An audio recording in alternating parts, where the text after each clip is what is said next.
আল্লাহ পাকের সন্তুষ্টি আদায়ের জন্য আমরা রোজা রাখি। সারাদিন রোজার শেষে যখন ইফতারি খেতে বসি, তখন আমরা এরকম ঝাল অনেক কিছু খেতে ভালো পছন্দ করি। যাই হোক, আজ এমন একটি রেসিপি নিয়ে এসেছি। বিসমিল্লাহির রহমানির রহিম। আসসালামু আলাইকুম। হ্যালো গাইস, সবাই কেমন আছেন? চলে আসলাম কোয়েল পাখির ঝাল দুধের ভুনা নিয়ে। এখানে আমি ২টা বড় বড় সাইজের কোয়েল পাখি নিয়েছি, ছেলে কোয়েল পাখি ছিল এগুলা। এটা জবাই করে চামড়া ফেলে দিয়ে ভালো করে ধুয়ে পরিষ্কার করে হলুদ আর লবণ দিয়ে ভালো করে মাখিয়ে নিচ্ছি। আর মাখানোর কারণ হচ্ছে এনাদেরকে আমি ভালো করে গরম তেলে ফ্রাই করব। দেখেন এরকম করে মাখিয়ে নিয়েছি, একদম পেটের ভিতর পর্যন্ত আঙুল ঢুকিয়ে প্রবেশ করাবে লবণ আর হলুদ। তারপরে গরম তেলের মধ্যে আমি এক এক করে এদেরকে শুইয়ে দিচ্ছি, কেননা এনাদেরকে আমি খুব সুন্দর করে ফ্রাই করে নেব। যাই হোক, অনেকদিন যাবৎ গোসল করে না, তাই গোসল করে নিচ্ছি তেলের মধ্যে। এখন আমি লাল লাল করে সুন্দর একটি বাদামি কালার হয়ে আসলে আমি কোয়েল পাখিগুলো তুলে একটা সাইডে রেখে তেলগুলো অন্য একটা কড়াইয়ের মধ্যে দিয়ে দিলাম। সেখানে দারচিনি, এলাচ, লবঙ্গ, গোলমরিচ, তেজপাতা দিয়েছি, সাথে পেঁয়াজ কুচি দিয়েছি।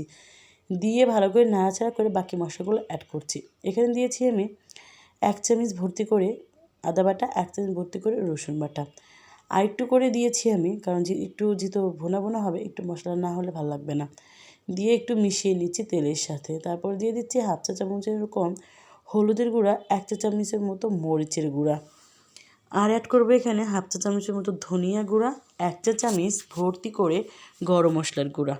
দিয়ে আবারও এটাকে ভালো করে মিশিয়ে নেব তেলের সাথে। তেল আর গরম সব গুঁড়ো মশলাগুলো একদম মিশিয়ে যাবে।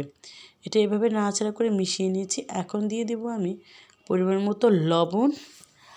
আর লবণটা দেওয়া শেষে দিয়ে দেবো 1 চা চামচ টমেটো সস, 1 চা চামচ সয়া সস।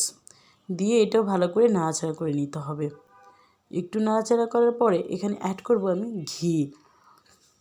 অনেকেই কোয়েল পাখি পছন্দ করেন না, এইভাবে শুধু একবার রান্না করবেন, কোয়েল পাখি খেতেই যাবেন। যাই হোক, এখানে দিয়ে দিলাম 1 চা চামচ ঘি। দিয়ে নাড়াচাড়া করে এখন আমি ছোটো একটা বাটির 1 বাটি দুধ দিয়ে দেবো এখানে। দুধটা দিয়ে ভালো করে নাড়াচাড়া করে ঢাকনা দিয়ে 3 থেকে 4 মিনিট আমি রান্না করে নেব, কেননা মশলাটা কষানোর ফলেই তরকারি কিন্তু টেস্ট চলে আসে। তারপর ঢাকনা ঢেকে রেখেছিলাম 3-4 মিনিট পর ঢাকনাটা তুলে কোয়েল পাখিগুলো এর মধ্যে দিয়ে দিলাম।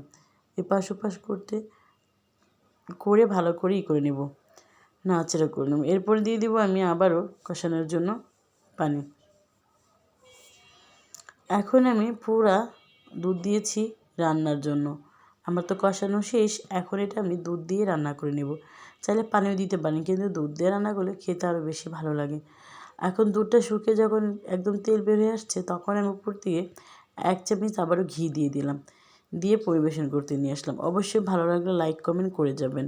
সবাই কিন্তু রেসিপিটা বানিয়ে খেতে পারেন, খুবই মজার। আর রমজানে তো আমাদের ইফতারির মধ্যে অনেক ধরনের আইটেম থেকে।